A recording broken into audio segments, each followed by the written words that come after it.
Hello, everybody. On today's episode, I have on a guest who has a podcast with over 100,000 downloads. He drops several quick hitting episodes per week, even multiple episodes in a day from time to time. Everybody, welcome Pat Mahan to the show. How you doing, everybody? Thank you so much. Once again, pleasure to be here. Thank you for inviting me, my friend. Oh, yeah, thank you for accepting the invitation. I was rather quick. Sometimes uh, when you attempt to bring another podcaster on, they could be busy for the next few months. They might be, just automatically you hit a sweet spot and you get them in a few days, and that's what happened here. Yeah, I'm a big advocate of when things come to me, I try to look at them right away and uh, act on them. I don't like to let too many things linger. And if I have a free moment, I like to do it. So this worked out literally perfectly between everything that we have going on for the next couple months for both of us. So this was awesome. Oh, well, that's amazing, and, that's kinda like what I do. I saw the movie Yes Man, probably I just watched it. 2000. I literally just watched it about maybe less than a week ago. I just watched it again. Yeah, it's Yeah, excellent.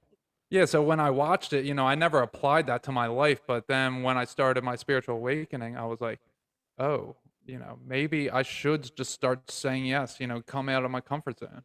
Yeah, well, it's interesting when you look at something like that, and that movie kind of articulates it perfectly. The idea of someone who says no to so many things.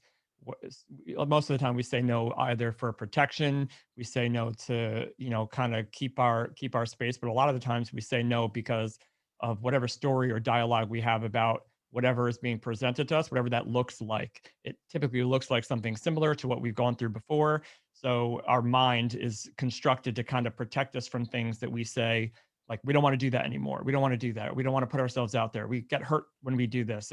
This works out this way all the time, so I don't want to do it again. So the story develops. We end up saying no to those things, and then it becomes a subconscious default to any opportunity that comes in. We're like, no, thanks, no, thanks, no, thanks. And then that frequency can just slowly, more slowly, progressively turn a person into a zombie. You're just at a frequency where you're not actively connected to the higher conscious plane where those opportunities come in, because eventually you don't even feel worthy of them. So it's interesting that I very for a very long time started realizing how often I was saying no to things, and not things I didn't want to do, things that I did want to do, but I didn't. To me, my dialogue was like, it wasn't going to be worth it, or again, how this ends, or don't put yourself out there, protect yourself. So Right, that like the movie, I was automatic response. automatic. Yeah, it's unconscious. For most of it, you just develop the dialogue, and then like a zombie, you act out on it for sure. Well, a lot of it for me was actually pride. Like someone would offer me a drink, and I'm like, no, like I don't. It would either be like, oh, I don't. It's not necessarily that I don't need your drink, like, but I don't want to put you out of your way in order to please me. So I'd be like, no, even though they're offering, That's I'm like, Yeah. yeah. That's So very that's a very I had that too. That's a very unworthy thing also. hmm Like, that's like the opposite of a people pleaser. The mentality of the psychological structure of a people pleaser is somebody that doesn't feel worthy, so they continuously go out of their way to, at the expense of their own time and energy, to like constantly make sure everyone else is okay at their expense. And then you either become like the martyr mentality, or you just embrace that as your, like, who you are. And the other end of that is, I don't want anyone to do anything for me. Like, hmm I've got it handled. I don't want to owe you anything. I don't want anything. Like, there's that structure too, but it's all coming from this place of like finding balance really between the two, but between the, you want to do things because you want to do them, and when you don't want to do them, you're able to put your boundaries in place and say no to them. So it's like constantly trying to find that equilibrium between the two of them. For sure. And I realized that I was just lying to myself. And now that I'm being so honest with everybody and myself, I'm like, I catch myself sometimes. I'm about to say no. And sometimes I still do say no because, automatic response. But uh, I catch myself and I'm like, oh, I'm not going to lie, or maybe I'll say no and I'll be like, actually, you know what? I will have a drink and I'll correct myself because I want the truth. I want to speak truth. I don't want the lies to hinder me. Sure. Yeah, yeah, yeah. I started to realize for myself, like, because people I would imagine that are listening to the frequency of your show, they understand certain universal aspects and laws that that we work inside of, and there's something called like a receiving mode. How well do you receive things, and if you are asking for more from God, from the universe, from source, from whatever you define it as or call it, if you're asking for more, and most people are, you know, but you're blocked from receiving, then you will constantly walk in the world in a desiring state, in a wanting state, but feeling that you're being abandoned and neglected by not being able to receive all the things that you say you want. But so like a big indicator for me when I was able to go back through my process as to how I was in receiving mode is if you ever any holidays, birthdays, if you celebrate, if any of your listeners celebrate any of those things, if you've ever received a gift, it's how similar to your drink example. Like if someone gives you a gift at whatever holiday you celebrate in your own subjective life, like how do you receive that? Are you uncomfortable? Do you wish you could just like run into the corner and like open it under a table somewhere? Like, are you not good at expressing gratitude when someone has offered you something like that? It's a big indicator of your your scale, your level of existing in the world, either feeling worthy of it as part of it or against it as separate than and not worthy of. Well, So that's very interesting. I never thought of that. The way that I receive gifts is I'll say we take Christmas for example, and there's many gifts being given out, and yeah, someone hands a gift to a person to my left, me, and then a person to my right. yeah, I'm going to sit there and wait and watch them open because I want to, I don't want to be the center of center of attention. attention, right? And I never thought of it like that, but I'm just, like, trying to back away, but I didn't think of it that I'm not receiving it in the way that I should be, that I'm not showing gratitude, but, you're right, I'm not. Right. We think it's an interesting thing where with if you define that like the receiving mode is everything, like yes, you want to celebrate everyone else and their gifts, you don't want any judgment or lack mentality as you're like watching other people express their gift. But if you think about it from the giver's part in the gift giving experience, as you have given someone a gift, what would make you the most happy as you are the gift Yeah. giver? And that is to see the gratitude and the response from the person who is receiving. So like that is the balance. You can identify that balance. If I give someone a gift, I'm great. I'm will be the most grateful when I see them respond and like I did Mhm. this well and I know them and they understand that and they enjoy it. But if you give someone a gift and then they like are uncomfortable and run off because they don't feel worthy of receiving, like you're denying, I mean, essentially the gift giver of that celebration as well. So but it's a good way, no judgment of any of this, but it's from an observation point of view, it's an amazing way to see where you sit. And then you could do your inner work and your meditative work on the value of understanding your worthiness to receive as a part of the process instead of feeling separate than or judged by. It's amazing. It could really help you clear up a lot of that. I don't know if you curse on the show, but Yeah, a lot go of that ahead. shit in your core and all of your energy centers coming up. Like if they're blocked, you'll know it. You'll feel it. You'll feel uncomfortable. So yeah, I Th get that for sure. I got a new thing to meditate on tomorrow. Yeah. Try it. Yeah, I don't think it can hurt. I think practice is a good one. So yeah. yeah, that's amazing. So, well, why don't you tell the audience a little bit about who you are? Sure. Again, my name is Pat, and I started the Like Attracts Like podcast a couple years ago, but it really came from a similar you shared with me a little bit before we started. A little bit about your story, and I'm familiar with a little bit of your work and what you do. And I think that the best way to define kind of like my story is to understand that we all have some type of this. Like it's what I talk about on the show. We all have some type of a journey away from, if you will, um, the source of your connection to what we call God, this universal source of that you are, the I am, the Yahweh of the whole thing. And so it's what you would call like the law of opposites or the law of contrast. And inside of that law of contrast and opposites, a human, and I'll talk about myself personally as well, we go through so many scenarios and choices that are designed to show us very powerfully sometimes who we are not.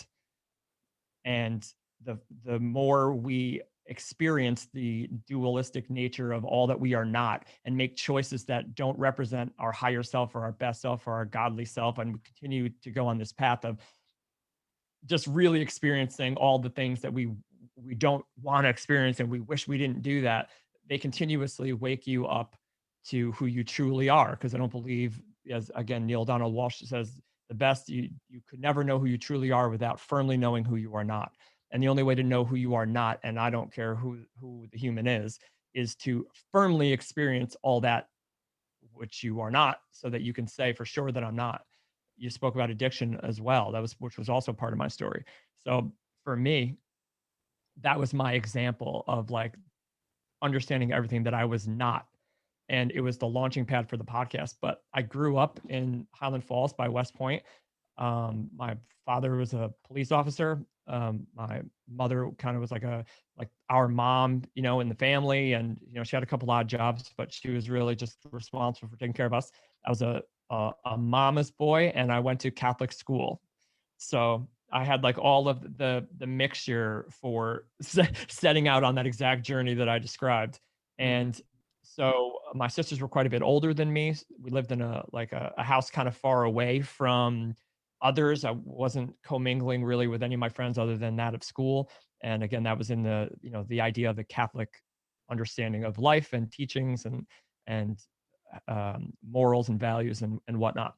So what ended up the first kind of reality break that I would say that I had, or the existential crisis at a young age, is my mom was diagnosed with cancer. So again, being a mama's boy, sisters being a little bit older than me, and my dad being a cop and like working ridiculous hours, I was home with her a lot and How old saw were this. you? I was 7 when she was diagnosed. And so, now I'm 7 years old and I'm going to school, and they're teaching how and this is no disrespect to any teaching. This is just my, again, subjective experience with this part of it. But, they're teaching like good things happen to good people. And if you just make these choices and bring this into your life and that, and then nothing will happen to you. And I'm like going home and I'm like, you guys need to come to my house. You guys don't see what's going on. Like look at this. This is a good woman. This is she's your mom. So like, I'm like, this is a good egg. Like, how does this happen to someone who is this good person? Like none of this made sense in the under the construct that they were presenting it.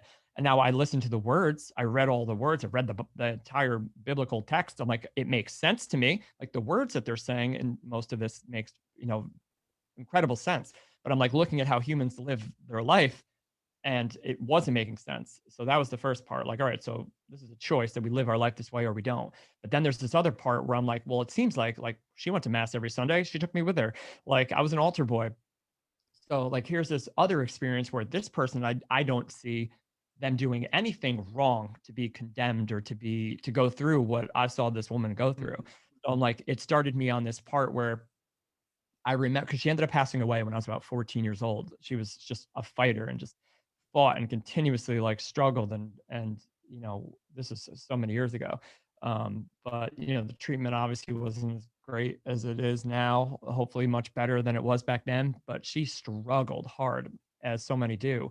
And I'm just watching this happen, and the more that I'm watching it happen and the more that I'm listening to people tell me these other things about, at that time, the Catholic version of back then what I was being taught as God and those teachings. None of it made sense. So I rebelled against all of it, and it started me on my version of um, people pleasing and trying to like make the world right. Like I'm in an uncontrollable situation. I have no control over this. I can't make it better. Can't make her feel better. Can't fix her, and I feel completely powerless. So it started the journey of this powerlessness that I felt. And again, that's why I referred to in the beginning of the story before I told mine. We all have a version of a moment in time where we were left to feel powerless. And I don't believe any one is more or less significant than the other. This one with my mother was just mine.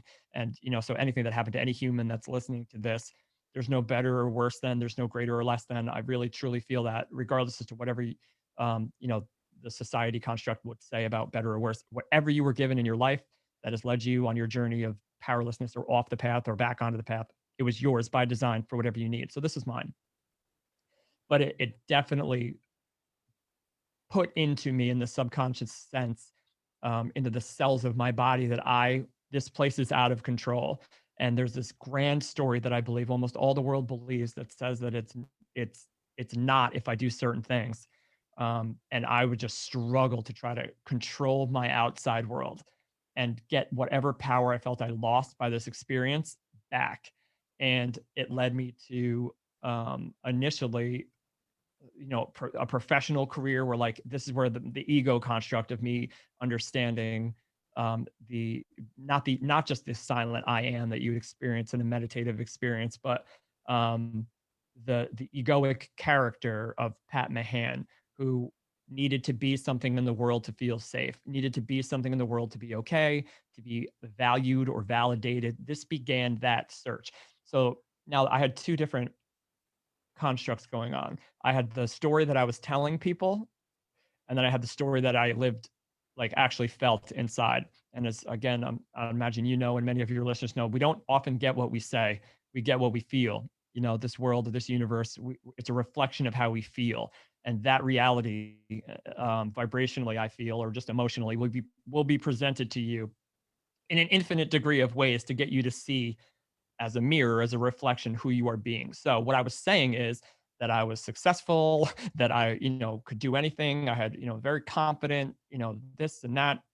But what I felt was still what that 7-year-old kid felt when he found out like that his mom's dying and he's out of control and his dad is off doing, working and kind of distant. And, my sisters were older, so I'm alone.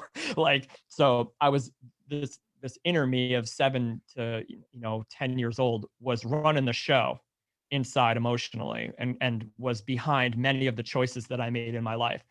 But I wasn't honest with myself to that point yet where I could be completely transparent and honest. I was protecting something. I was protecting that feeling of unworthiness. Couldn't let anybody know the true me, right? So I created a character, an avatar, and I lived in that world. And that avatar created um, an experience where I would do anything, or to create the illusion of all that I felt that I was not, trying to make the outside world show everybody what I am, but inside not believing that I was.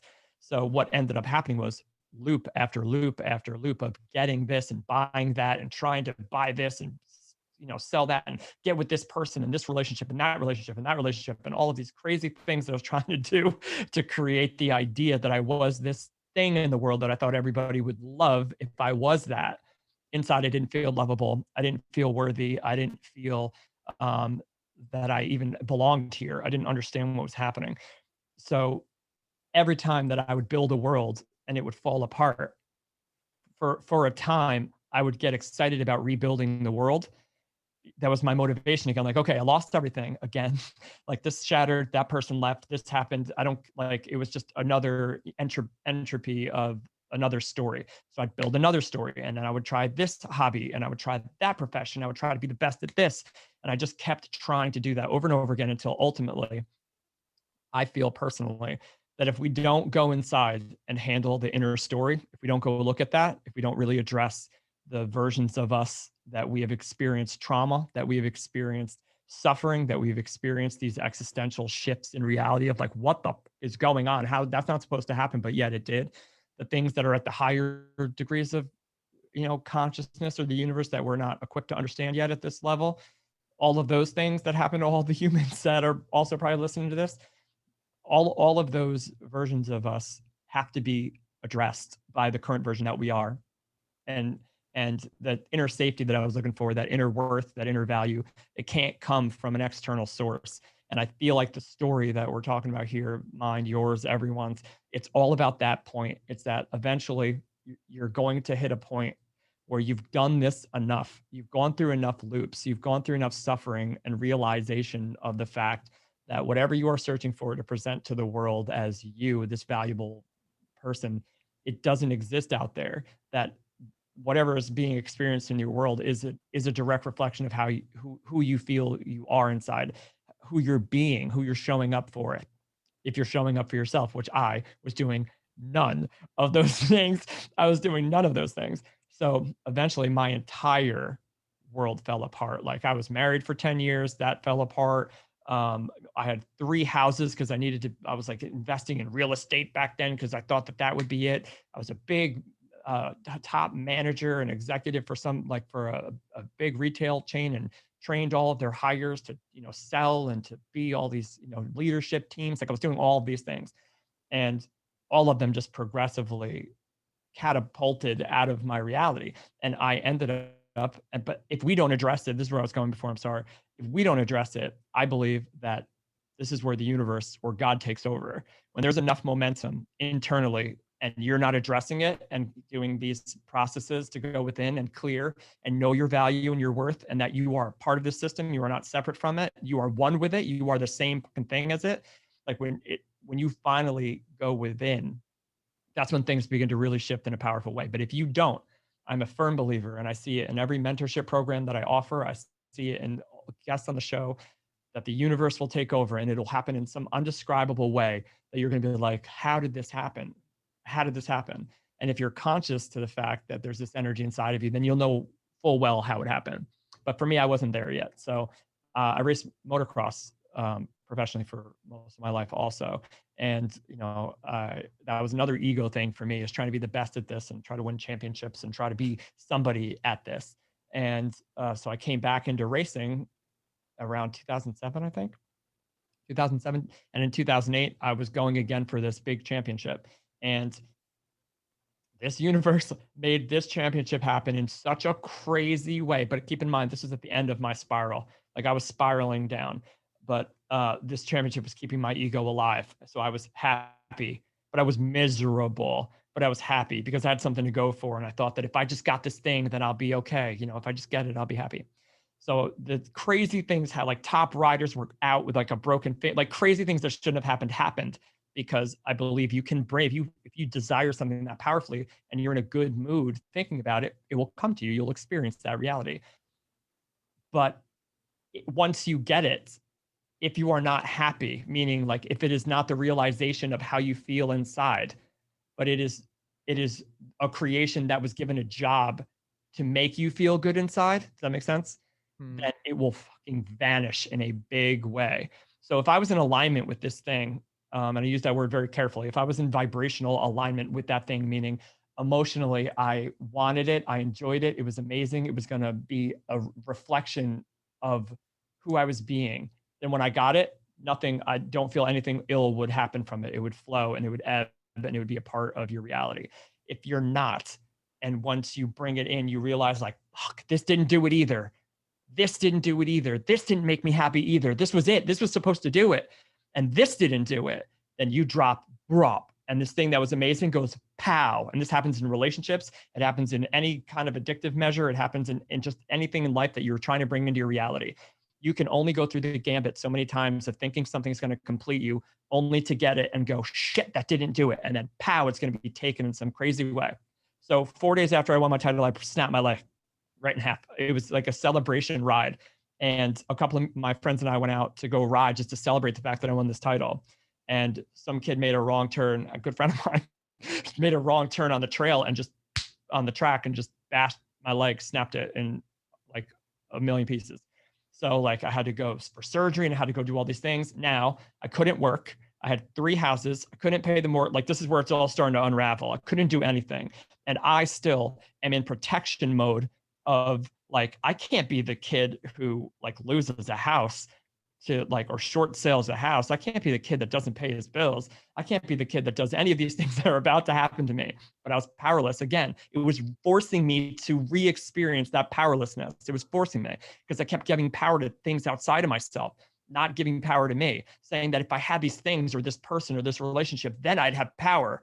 And then I'd get them and boom, and I'd be left to feel powerless again. And like, why does it keep seemingly making me feel these powerless moments?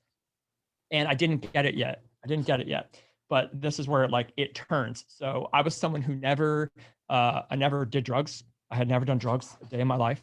Wasn't a drinker. I was the kid that like would hold one drink at the party the whole time and like walk around with it just so nobody would ask me if I would want another drink. Like I'm like, I'm good. But I was holding the same fucking drink the whole time.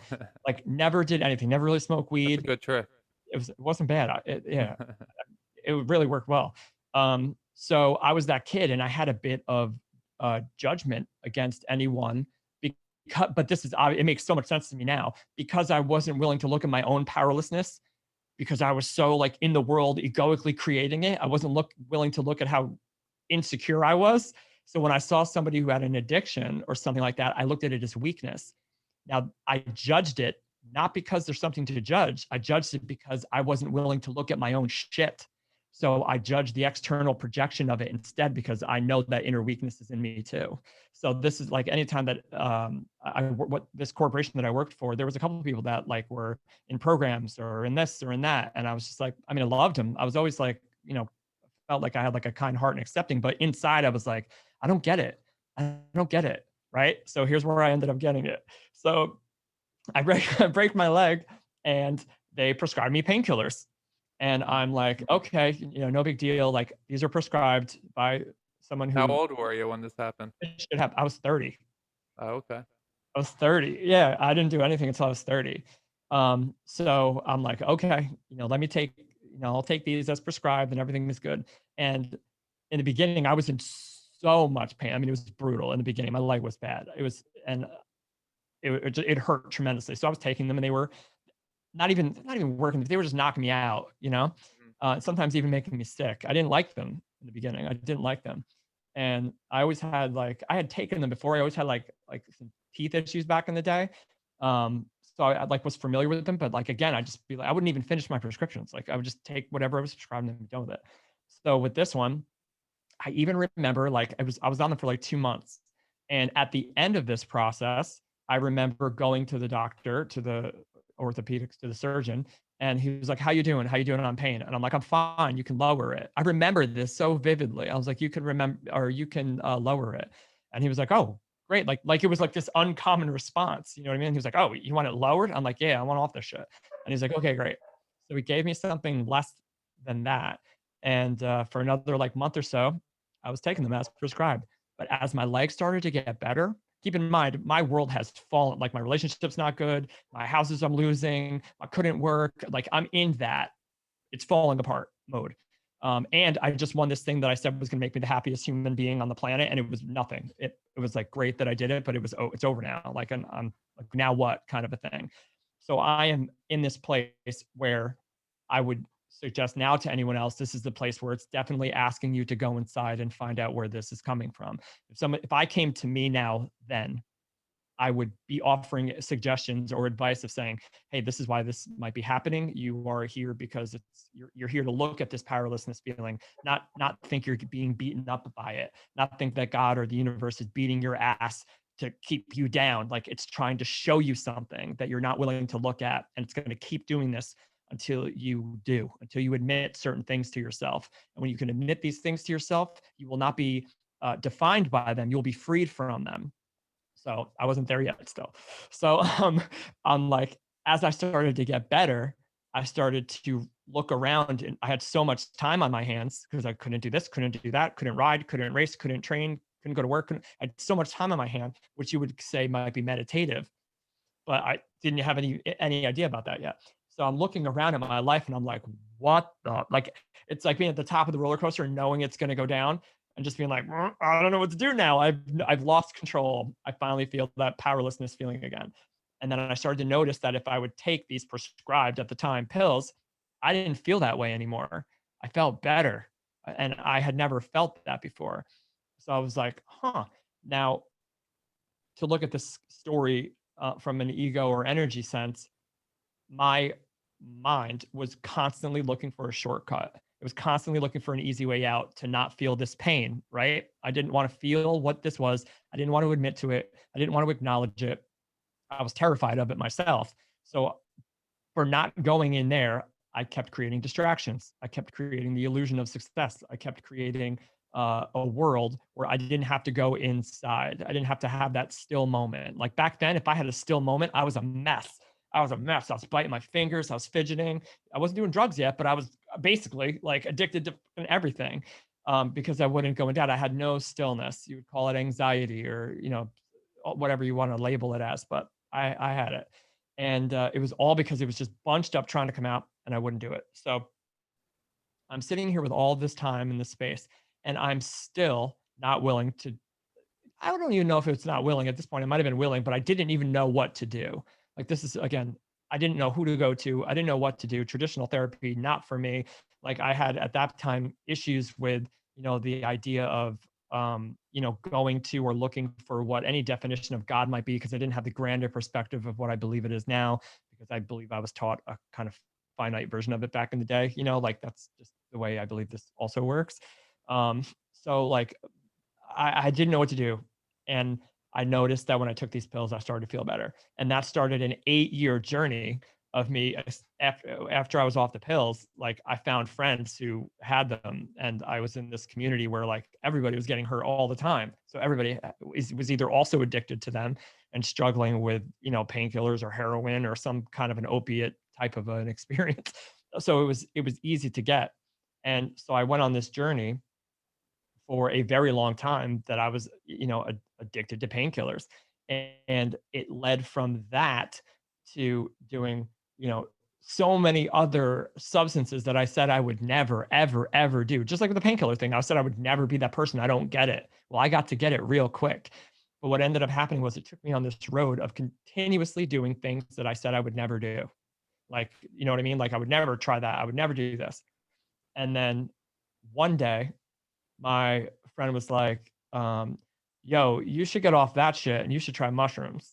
And I'm like, I didn't have that like icky feeling about mushrooms as I had about anything else. And I was like, yeah, maybe, maybe. And then another friend of mine came over and he's like, he's like, at this point I was starting to like read books like The Power of Now. I started to read Conversations with God. I started to read, Michael Singer's The Untethered Soul, studying, like looking, searching, spirituality, something. Again, these are all labels, but I was searching at this point for something beyond whatever I had been told or the labels, of them.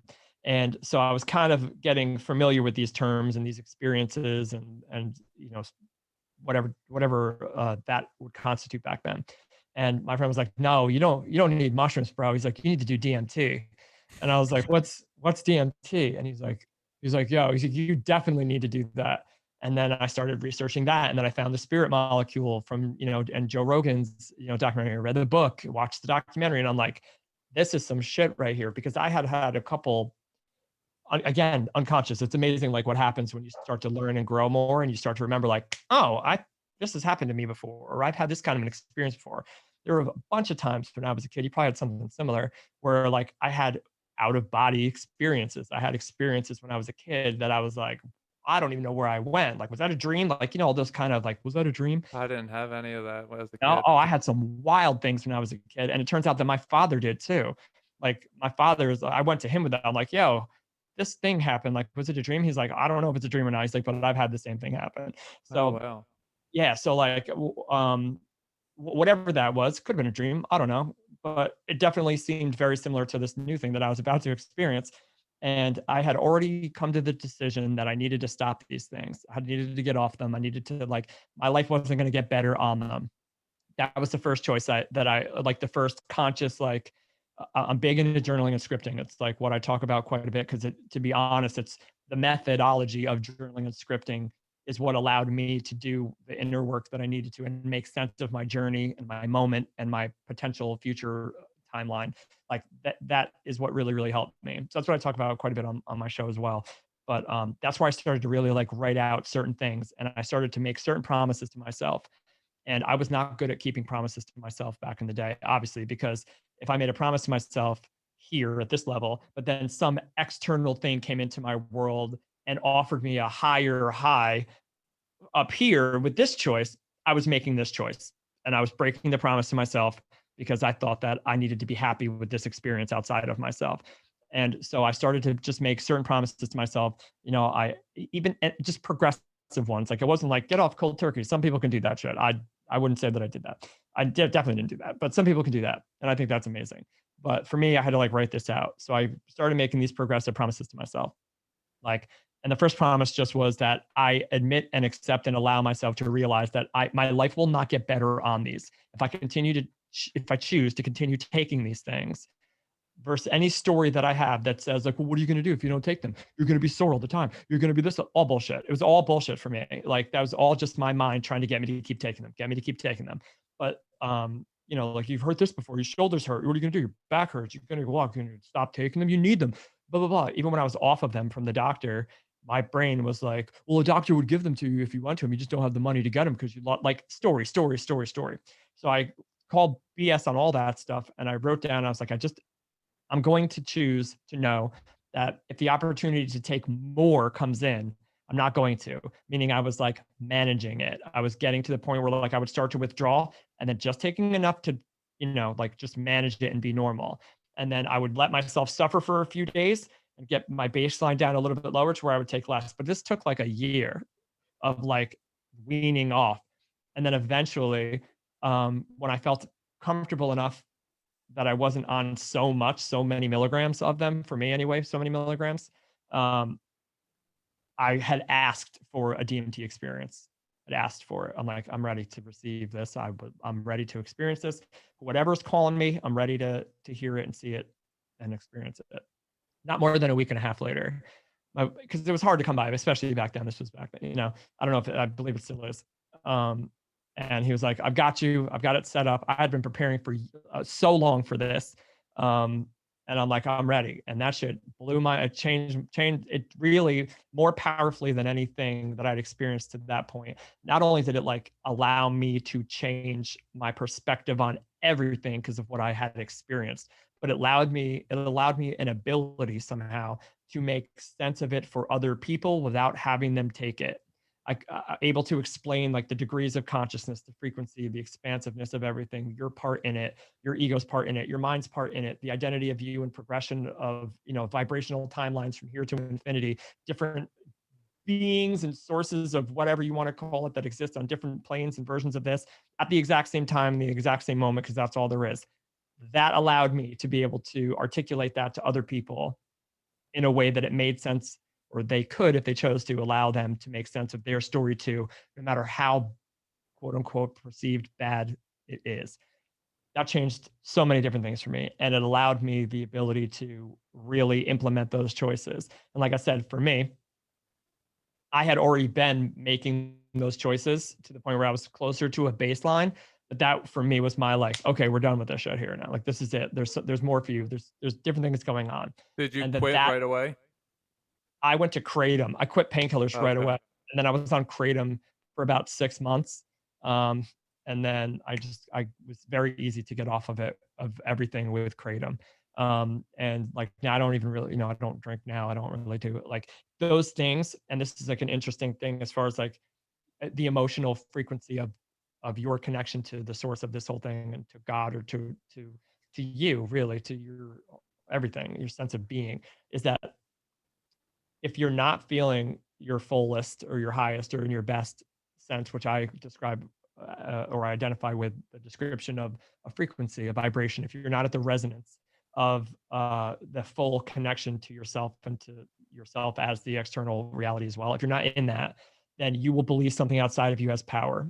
And if you go to that choice to get that raise in frequency, then that thing will always have power of you over you if you give that thing power to do so.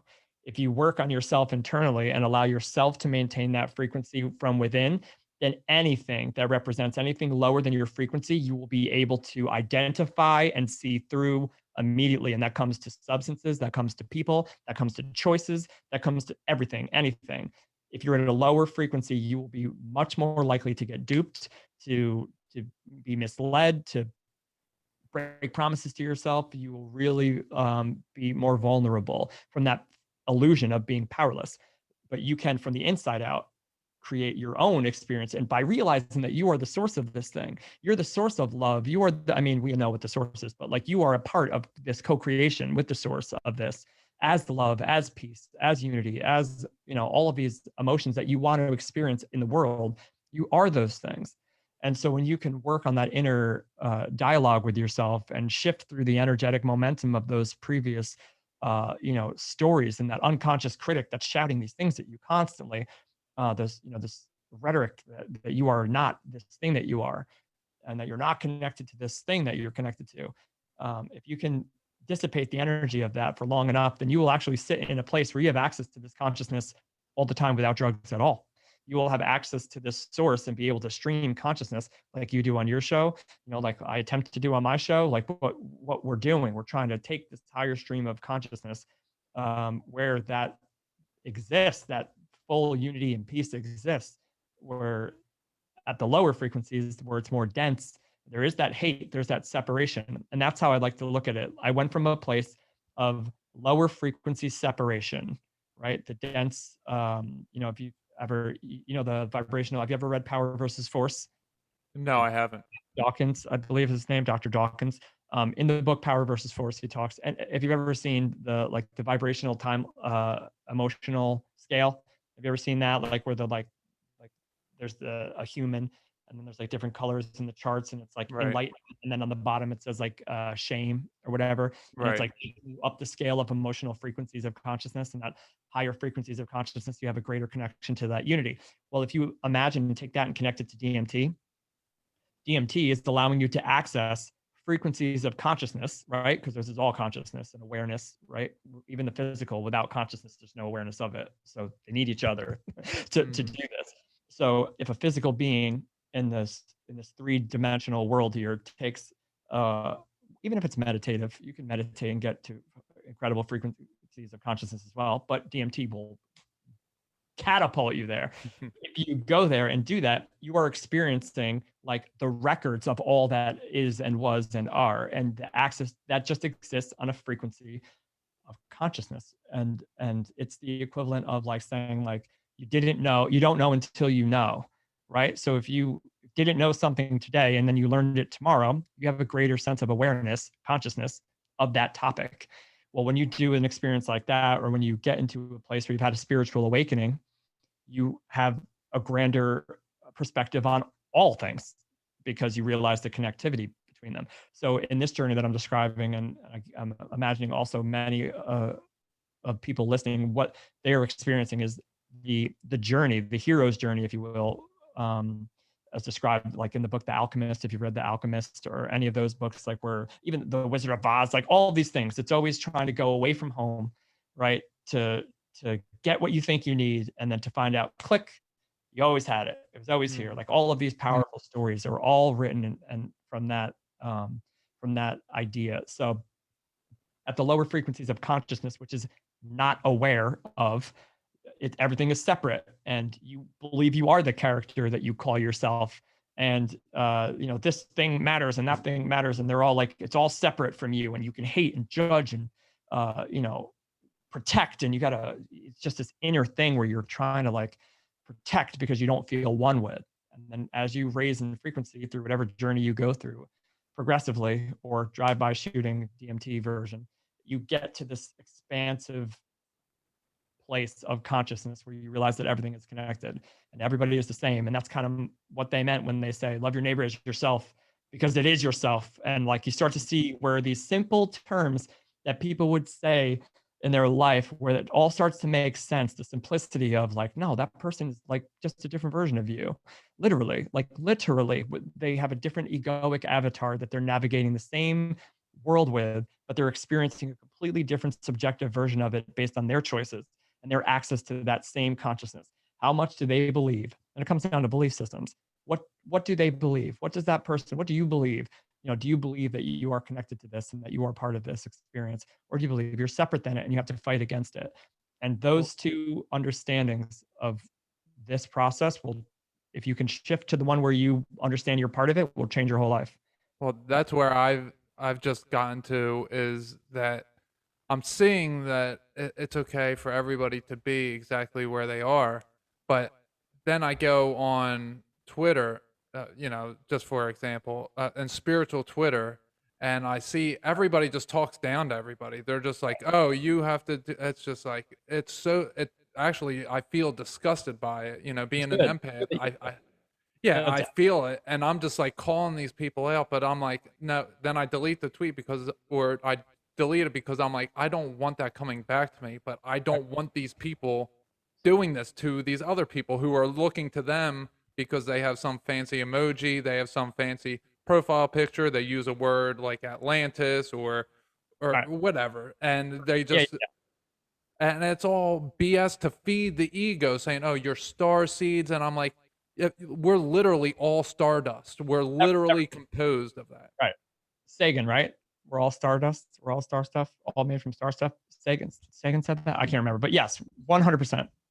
Yeah. And this is a cool thing too, as far as like the energy of what you said when you're like, I fucking delete that thing. Mhm. There's momentum, and there's collective momentum, and then your subjective momentum, right? So the collective momentum, if you go on Twitter, you are allowing yourself to go into, and there's nothing against Twitter or any other social media thing, but if you go on to that, you're opening yourself up to the collective consciousness, right? So here's your subjective access to your consciousness, your I am. Your I am is the same as my I am in the grand scheme of things, but we refer to two very different characters in the world. The I am, if you say, I am hosting a podcast, and I say, I am a guest on your wonderful podcast, if we're saying that, the I am is the same, Mhm. but the characters that the I am is referring to are different. So when we start to look at the energy that we are cultivating in our own version of our own I am movie, our own I am story, it's difficult enough for that journey to deal with our own momentum and our own story and our own narrative that's kind of shouting whatever energy we built up along our story. When we open ourselves up to the collective consciousness, which is progressively getting better because people like you and myself are waking up, and waking up meaning like, oh, I get it. I get it. I get it. I get it. Like, I get the whole unity thing. I get, like, you start to get disgusted by things that, like, you were like maybe a part of before. You know what I mean? I used to be a part of Mhm. that shit before. And like, Right. then you start, so that feeling is what we would describe as your emotional GPS, right? So if you were of the same, this is a beautiful thing, but this is also where, like, when you said delete, I was like this, because, and it's a difficult thing to do. That's a story. It doesn't have to be a difficult thing to do. That's a story. It could be very easy for you if you choose. But when you are out into the collective, and you're allowing yourself to see the pool of consciousness from anyone who wants to chime in at whatever frequency that they want to. If you go on and you feel the same as it, meaning like whatever they're saying, you're like, yeah, that, yeah, bah, bah, bah, bah, bah, bah, and you get in there, that you're a match to that frequency. You're a match to whatever is happening in that timeline. If you go on and you're like, this disgusts me, right? There's a gap in the middle where a person will be like, I don't believe in this. I don't like that at all. And I need to do something about it. And Mhm. then this is where like that part will be like, and by doing something about it, that means that I'm going to clap back. I'm going to shout back. But it's going to be for my cause, which I believe is the good one, Mhm. which is, don't do that to those people. Don't judge those people. Don't do that to those people. And I'm going to fucking tell you that you are not doing this right. And I think that you should stop, right? Now we're doing it for a good reason. And it is a good reason. But what's happening is we are put it, because the universe, I believe firmly, the universe doesn't give a fuck about any of that. It cares about what energy you put out. That's it. It doesn't care about the stories at all. That's why there's so many of them. That's why we get to choose our own story. It only cares about what are you putting out. You're a filter. You are a consciousness, energy, emotional love filter, and you're either blocking it or and spewing out the opposite in contrast, or you're accepting it, allowing it, and with that accepting and allowing, you have to let some things be and choose to walk away from them. So there comes another level of this, which you just said you were at, which is banger, which is, okay, I just choose to do the other thing. I can't control. This is one chat room, and a million billion infinite chat rooms that are going on the earth, and I can't do all of them. So I understand that this was just a projection for me to look at and ask. It asks me in every moment, do I like it? Do you want this? Do you want more of this? Do you like this? Like, I see it, I don't like it, I'm disgusted by it. I'm not going to clap back and make more of it in the name of rights. I'm going to choose to love that this is part of an infinite reality. This is part of it. And I wish you all the best on your journey, whatever that is, and however that takes shape. And I choose to turn this way and just give love and connection and unity and the best that I can. It's not ever an easy thing to do, but the best that I can. I'm doing the best that I can. And as long as you can allow yourself to shift your own momentum energetically and continue to say, I'm doing the best I can, I'm doing the best I can, your world will shift in a very powerful, fast way, faster than you can imagine, when you are Right. actually able to be like, nah, no, no, no. And then let go of all that icky shit that's like, clap back, like, come on, let Well, go of all that stuff. well, I think that what you were saying with the awakening is that what I was doing, I was observing my bad behavior, and that's what I think a spiritual awakening is. You're observing the behavior, and then you either do it, and then you're like, wait a second, you just did it yourself when you said, you know, I forget exactly what you said, but you observed something and then you changed it. And, that's what I was doing. I observed that, like, oh, I'm doing this and I'm telling myself, like, oh, you're a good person, but it's all my ego. And then I'm like, wait a second. I'm recognizing, I'm observing what I'm doing wrong, and then I fix it. And then the next time, I see it, it's going to be, oh, I observe myself shutting off Twitter for good. And that's what the spiritual awakening is. It's observing the bad behaviors because, to go back to what you said in the beginning, you only know what you want to be when you find out what you don't want to be. Yep. So I find out I don't want this, I don't want this, I don't want this, and then you get to where what you want. Right. Right. Uh, and It's, yeah. Yeah. Please go ahead. I see Sunday was Father's Day, and I've, I oh, happy Father's Day to you. have a cat, but that's fine. Oh, you don't have any children? A cat dad. No, yeah, no. Oh, cat dad. Okay. My girl and I have an amazing Okay. relationship. Go ahead. No, I love my cat, and that she is like a daughter to me. But I was being a big baby, honestly, on Father's Day. I reacted, and maybe not reacted, but I wasn't at peace with myself the way I should have been. Okay. So I felt uh, like unworthy, just different feelings that I was having, that I was going through, emotions that I was letting go. Mhm. But I sat down and I thought to myself, like, what is it that I actually want? And I came up with nothing. I was like, I don't, do I want money? No. Like, what do I not have that I want? Not Right. that, like, obviously I want peace, love, happiness, but what Sure. do I not have that I want? And the only thing I could come up with is that I wanted suffering for everybody to end. Like, that's Mhm. the only true thing that I actually wanted in that moment. And it was like I had to realize that I didn't want all the things that I've had in my previous 31 years and, however many days, like everything that I've already achieved at whatever point. I had to realize I didn't necessarily want any of that, to realize that I didn't have any wants, like any actual wants for myself. Yeah. That's a great place to be.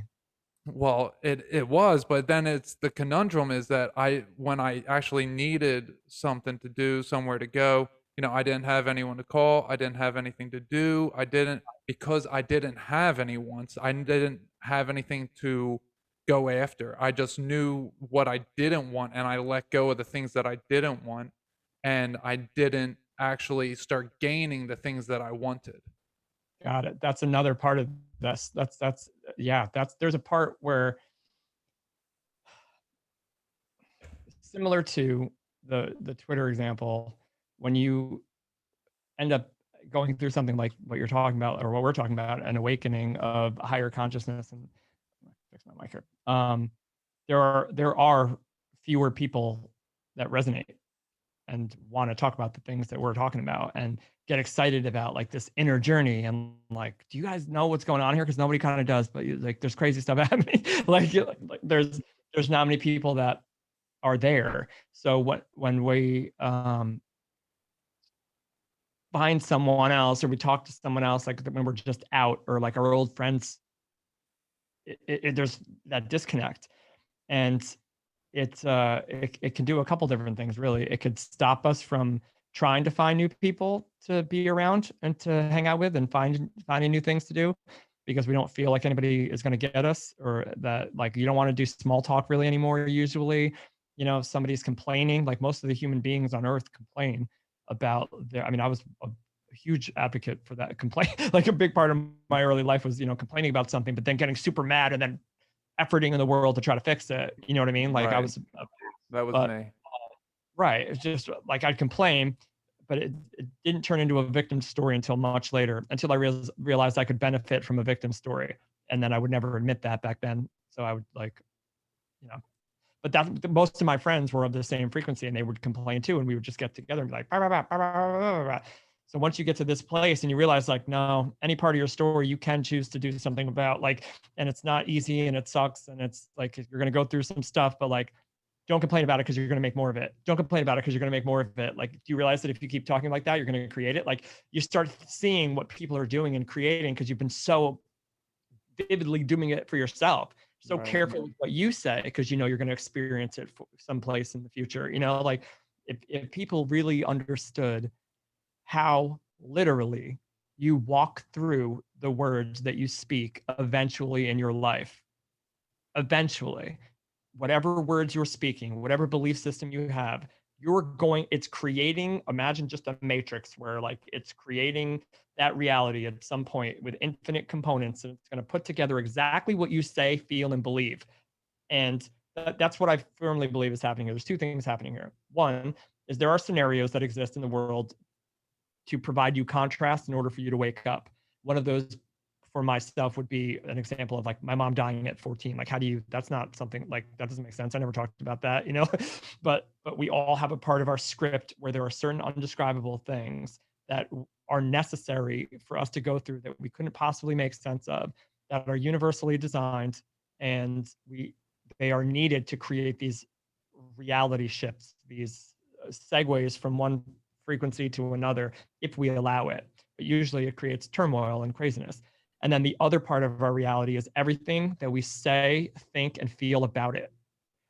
Two things are happening in every moment. And some of them, like, again, we can't do anything about. They're, you know, if a loved one gets sick that we didn't create, like they have their own experience that they're creating in this reality, and that's theirs. For whatever reason, however this works, it's part of life and nature, the death and entropy, and then the birth and life. Like that's part of the cycle.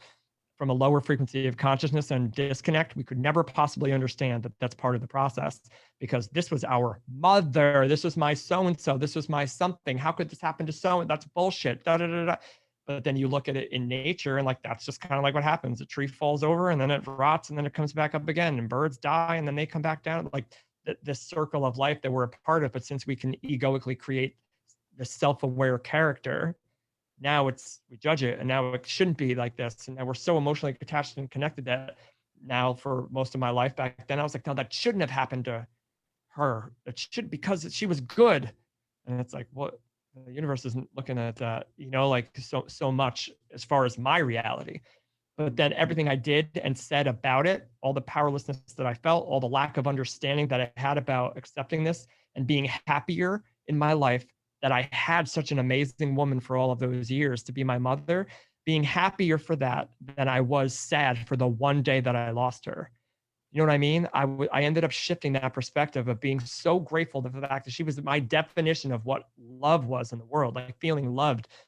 She was, for my story, she was my definition. So yeah, I lost that. Like some people have maybe mothers that weren't that great to them and they're still in their life and they're like, like this struggle. But for me, she was my source of like feeling loved and accepted and valued and worth. It didn't matter what I looked like. It didn't matter what I did. It didn't matter anything. She was that for me. My story, she was taken from me early.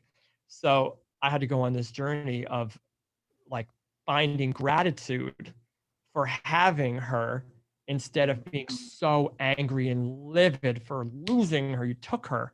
Like, nope, no. That perspective existed even when I was suffering the most. And that's something that's powerful even when I suffer these days, because you still go through stuff, you know what I mean? You still have days where you're just like, what is going on? You just have a bigger, broader toolbox of awareness to pull from. So maybe your snapback is a little faster. You don't stay in those ruts for that long. So I remember that's something that was that crazy that happened. I found a perspective where like I can now finally talk about my mom. We didn't talk about her for like 20 years because it hurt us too bad, but we were killing her. We were killing her because we weren't celebrating her and talking about her, and because it was too painful. And that's completely obviously understood by anyone who has gone through it. But when you can understand like that, you can still be grateful for even something like that seems that traumatic and crazy. and talk about it and celebrate them in a new moment, like that exists, even if you're suffering and like can't possibly understand what the reason for this thing you went through was. There's a reason. And if you can ask yourself to find it the best you can, it's a very empowering place, and you can inspire other people through that. So that is a way to help maybe make sense a little bit of the things that we couldn't possibly understand. And then that other part is just as powerful, and it's what we say about it. If you believe the victim story, if you believe the unworthy story, if you believe the judgment, if you believe separation, those words and that frequency are going to forecast forward in your reality. And it's going to pull the components of the people and places and things that are necessary to make you feel whatever it is that you're saying you feel. It's going to make you feel it, not to punish you, but to wake you up to the fact that you have another choice. And you could choose different words. You could choose to get off Twitter, and you could choose to stop the momentum of that old version of you. And you could choose to implement a new version of you and script. And this is where I was kind of like leading into when you're saying, like, I never really asked for anything new. I never asked for new shit. I overcame my old story. And now I'm in this like spiritual limbo, if you will, where I'm like, I'm much more happy with who I'm being. I'm much more happy with a lot of the choices that I'm making. I'm making incredible progress and headway, to the point where even if I have a day where I'm not so, proud of, I'm aware of it very quickly. I'm able to snap back and make choices. Like, this is a big win for me. The next part of it is working inside of that new relationship with yourself, which is incredible. It's the first part of the journey. And then trusting and allowing the moment to bring the same component. This is real important, I think, to bring the same components that you want to see now, just as it did unconsciously with all the shit you didn't want to see, right? I'll try to dive into that a little quick, more deeper. We're unconsciously saying all the things. Remember, I was saying I had two narratives going on. The narrative I was telling the world where I'm the shit, and then the narrative of the little kid in me that was like violently shaking because I was so terrified and insecure. I'm creating the reality from here, from the kid that's terrified and insecure. Those emotions are coming forward. Because remember, I was saying also, it's not the words you say, it's the frequency in which you say them. Remember we said in the beginning how like you could say whatever you want, like, but if you haven't lived it and you're not being it, no one's going to hear you, or you're not going to resonate. So I was saying in the world these things, that I was awesome and everything was great and I had it all under control, but inside it did not. So I was creating the illusion of control, but the frequency of lack and insecurity, which is why everything kept fucking exploding on me. And I was like, how is this possible? I keep saying this story. So from here, as often as I would tell that story, something would come in and make me feel great, and then boom, explode, and make me feel great, and then boom, explode, because I was giving the thing power to make me feel great, right? So then now you're aware of your inner story. You're aware that you don't jump back on and clap back to all these people because you're just putting more out there. So now you get real particular with what you say, and you are really careful with what does it say in the Bible? It's not what comes in a man's mouth, it's what comes out. And it's the things that you say and the frequency in which you say them that will literally again progress forward and create that reality. So just like it did before, when you were unconsciously saying this sucks and I don't get it and I don't want to be here anymore and I'm not worth it and nothing ever works out for me and the world is shit and people suck, blah blah blah, like that narrative. Just even though we're like smiling on the street, saying hi to everybody in the bookstore, waving to this at the coffee shop, like, but inside we're just kind of like, oh, waiting for the next shoe to drop. You can shift your entire inner dialogue if you choose to, and start scripting out and writing out things that you want to see. Like when you're like, I don't know what I want to see. If you ask most people like what they would want to be happy, they don't know. And it's because they've never allowed themselves permission after their early years to dream about it. They never allowed themselves permission to believe it's fucking possible. They never allowed themselves permission to think that a life outside of the collective understanding of society life is possible. Because once we hit around, who knows, 9 to 11 years old, it goes from like, you could be anything you want. What do you want to be, an astronaut? You want to be a this, you want to be a that, like dream big. And then all of a sudden you hit like 12 and they're like, wake up, kid, wake up. The world is like a trade school. Get your shit together. You got to finish your homework. You're not going to amount to anything. Money doesn't grow on trees. You're a piece of garbage. Get your shit together. Like, in so many words, there's different versions of that happening with all of us, where we go from this dreamer, which is no one knows why we are here and can imagine shit, and then somehow bring it into material being. Everybody thinks that's just kind of like normal. It's not normal. It's crazy. It's amazing. And the more that you break out of the matrix of like thinking that it's normal and that, oh yeah, we just go to sleep and we dream at night, and then, or we can imagine a house that we want to build, and then somehow we can build like these simple things that people are like, Pat, you're out of your mind, like that's just life. Like, no, that's crazy. And it's crazy because once you realize that you can harness that power and decide what you want to create, you get kind of real excited about what potentially exists for you in your future, when you realize that you are the co-creator of it, and you let go of the victim story that says you can't do it, and you let go of any of your own personal story where maybe you have evidence that you weren't able to do it. Maybe that frequency you couldn't do it, but this new relationship that you have with yourself, this new understanding of who and what you are in this world, that version of you can do it. And just like you sitting here now, who is doing so much better than you before, that version of you that existed then, the version of you that you exist as now existed then in potential, because there's only one moment always. It's not a different, there's just physical nature moves, but the moment of consciousness, there is one. So the I am of you that was aware of you back in the day, who was going through all the shit you were going through and needed to have an awakening to get to where you are now, you exist now because that version of you set certain things in motion by the way you were thinking, by the choices that you made, by the thoughts that you allowed, and the behaviors that you stopped and started. So now here you are. Bink.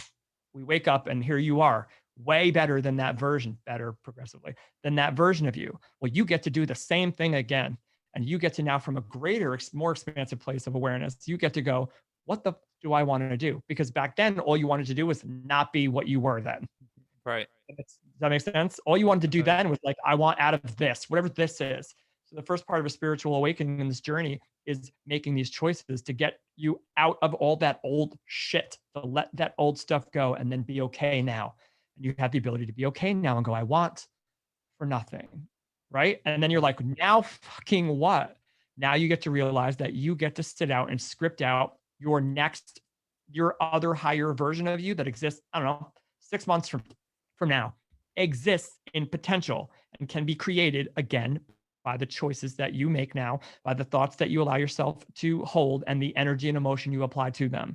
And if you can go through this process for long enough and you get really specific with what you want to script out, with who you want to be in 6 months, there's nothing else that can happen except for you become that by being it now. So you embody it and embrace it and be it now, and then do your best to make choices as you would as that version of you. And the reason it's difficult is because you're not that version of you yet. So the egoic attachments that we still have here, the limitations, the labels, the story, the energy that we exist at, that version clearly isn't doing the things that version of me in 6 months is doing that I want to do. I'm not doing it yet. I want to do it. Right. So if this version of me came to visit me now, it would be like, you have to do these things to be me. You have to do these things. So I either do want to and trust and believe and allow in something that I can't see, which is faith, right? That's your faith, believing that you're co-creating with something that you are a part of that is so expansive and all encompassing, which you are not separate than, you are a part of, and that it also delights in your creation. You're here to be creative. You're here to imagine. You're here to experience that which you do imagine. You just have to give yourself permission to believe that you can be worthy of the life that you want to imagine. And then when you can Yeah. do that progressively enough, you'll become it. So I'm about to say something that's very contradictory. Yeah. I'm purposely going to do it. So I'm learning that we are completely powerless, but we are completely powerful, both happening simultaneously and equally. That our spirit and mentally, we have all the power of how we perceive everything that happens, but we are powerless to what happens. I That agree. we have to completely give ourselves over Mhm. and respond in the best way possible, whatever that situation calls for. Because Yeah. the bad situations are, it's a yin yang, where the bad situations are going to occur no matter what. You're going to struggle, but Yep. are you going to respond in a more, I'll say this word, even though it's, not the best word, a more evolved way than what you would have done before? Or are you going to stay in that cycle? So when we think that we're powerless, when our words and what we say and feel is powerless, and we think that we're powerful in that we can control what happens to us, Mhm. That's how it always starts. It's reversed in that you think you have control over what's going to happen to you when it's you only have control of how you perceive. Right, and how you perceive is how you feel. So I don't Right. believe you have any control, if to follow up on that, of what happens to you. But I believe that based on how you feel, you can bring the essence of that to you And yeah, and you change it. and change it. Right. Like, so when I was feeling shitty, everything that I experienced was shitty. I didn't, I wouldn't have known what shitty was if I didn't know the contrast of some good experiences. But my dialogue and my energy and emotion was that nothing works out for me.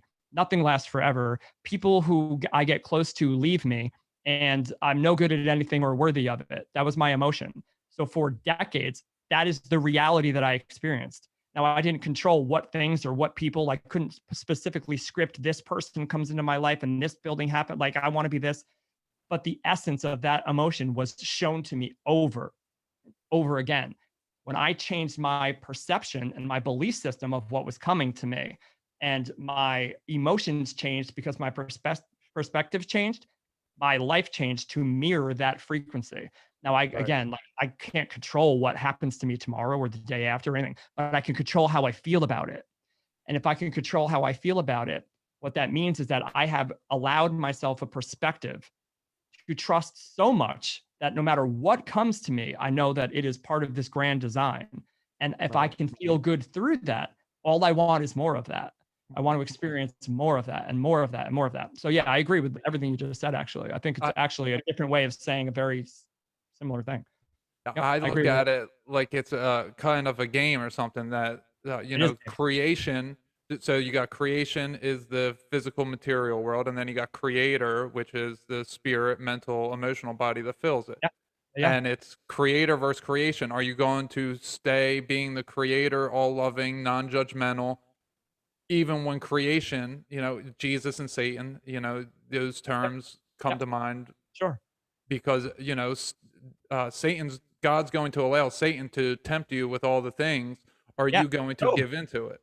Job. Yeah, yeah, Story of Job. Like, people, some people think the story of Job is horrible. It's not. It's necessary. You wouldn't have your God without Satan to contrast. You wouldn't have, like, they're in on it, kind of. You know what I mean? you Like, have to be. they have to be. Otherwise, you have no idea. Like, if you think about it, and then go back to balance, like the understanding of balance, even like what we were talking about before. If you think about these stories and whatever religion you subscribe to or don't subscribe to, if you just take these stories, it is about balance, because in the story, in the the beginning, uh, we were kicked out of the garden, right? So when you were one with, like, that's this journey, when you are one with that which you would call Eden, God, we were kicked out. Like, the ego, the identity of us as a human said, we know better. We want to know more. This isn't enough for us. It's this perfection. There's got to be something else. So the ego comes in and, says, oh, we're going to be tempted and we're going to find out more. So in this state of, you know, being one with Eden and God, God doesn't know itself. You can't know itself as that. There has to be some separation. So in the garden, when everything is perfect, we get kicked out. But yet on earth, if it gets too physical, there's a fucking flood. Like, whenever it's too bad, too shitty, God says, the humans, this is too much. This is too shitty. Send the flood and wipe them out. We're starting over. And then also, when we're in the garden, it's like, we can't stay there because we don't know what the fuck we are. We don't know how perfect we are. So, like, there is this balance, and both of those things, this extreme infinite version of the unwanted and the disconnect and the darkness and the blah blah blah blah. If we didn't have that, then light is irrelevant. It's irrelevant. It's erroneous. It doesn't matter. You couldn't know what one is without the other. So yeah, they're working together on this. It's Yeah, just that's I love what you were just saying right there because I just want to point this out for the last thing is that I see that life is that earth is self and that heaven is love and that we come here to find self love. love it. Yeah, love We're it. and as you were saying, the flood hits the earth to Yeah. clear it out. At the same exact moment, whoever's in Eden is getting sent down to earth in that flood. Bingo. Exact same moment. Yeah, Correct. I agree. I'm not correct. I agree. I agree with yeah. you.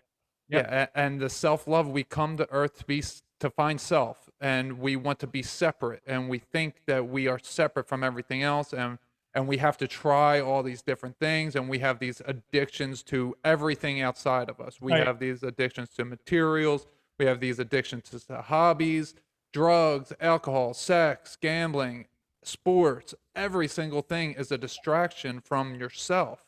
Yeah. Even relationships Yeah.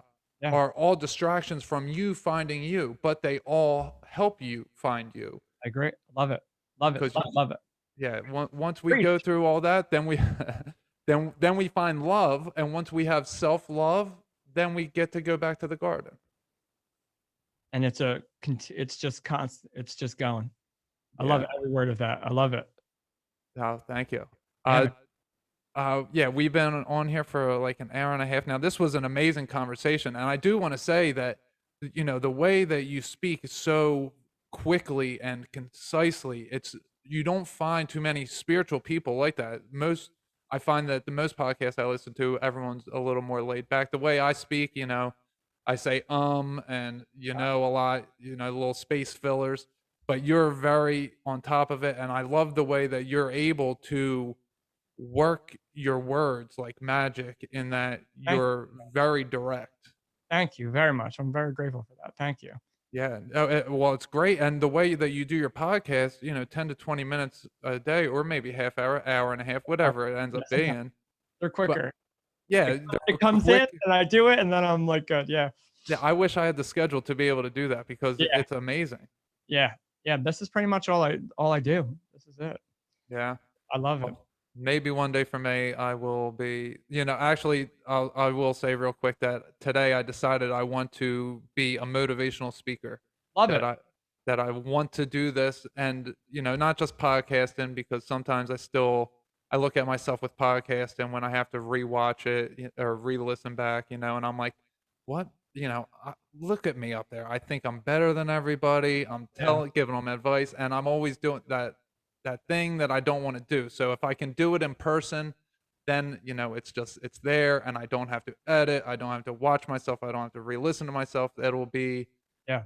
I think that'll be more conducive to how I want to feel. Well, I think you're wonderful. I think that whatever you choose Thank to you. do, I've listened to some of your shows, and I'm, obviously even in this experience, I think you're going to be phenomenal with whatever you choose. Oh, So well, thank you so much. That means a lot to me coming from yeah, you. I mean, you're very in depth into all of this. yeah, for sure. Thank you, man. You're welcome, and thank you. So do you want to tell the audience where they can find you? Sure. Yeah, you can find me at likeattractslikeevolution.com. On Instagram as Like Attracts Like Evolution as well, and Facebook as well. I think all Like Attracts Like Evolution. And I started a YouTube channel a little while ago, and I'm just starting to do more video content on there. So you can find me Like Attracts Like Evolution on YouTube as well. That's perfect, and I will link everything in the show notes. Oh, that's thank you. Yeah, absolutely. And I hope that my listeners go check you out, because I heard you and I was like, oh man, I want to talk to this guy Yeah, because of how clear and concise and accurate you are with your words. That's how I try to be, yeah, and I'm great. aspiring to be more fluid and less with the ums and you knows. But Yeah, uh, I think you did great. I really do. I think you crush it, and I think also the more you do it, those little space fillers, they kind of fill themselves. okay, Yeah, yeah, I love it. I Love do it. see that. I'm a Well, fan, man. I'm a fan. oh, well, thank you so much. I'm a fan of yours. I'm a truck driver, so I listen to like 7 Oh, episodes in one day. perfect, perfect, perfect. I love it. Uh, is there anything else that you would want to leave the audience with? Just to remember above and beyond anything else that anything you might be struggling with, anything you might be challenged by, any recurring thought patterns or behaviors that you are wishing you can change, if you feel hopeless, if you feel that there is not a way out, if you could do your best to just believe and understand that that too is part of the process, and that what is meant for you couldn't be possible without what you are going through, even if it may be difficult for you to receive that message, that the answer does exist inside of you, and progressively and incrementally, you will be able to find it for yourself. And once you do, this entire world and reality will open up to be anything and more that you ever wanted. Yeah, and I'll just add on to that your conscience is very active. Everybody who's listening, you know what's right, you know what's wrong, you know when you've done wrong, you know when you're lying to yourself. So just don't lie to yourself. If you can stop lying to yourself, if you can try to start lying, or I mean, excuse me, try to start stopping lying to yourself, Yeah, you will better yourself, and that's the answer. you'll see what we're talking about if you haven't experienced it already. Sure. And all the love in the world to you. Yes, of course. And so I'm going to stop the recording here. Everybody, thank you for coming out. I'll talk to you later. Thank you guys. Thanks, man.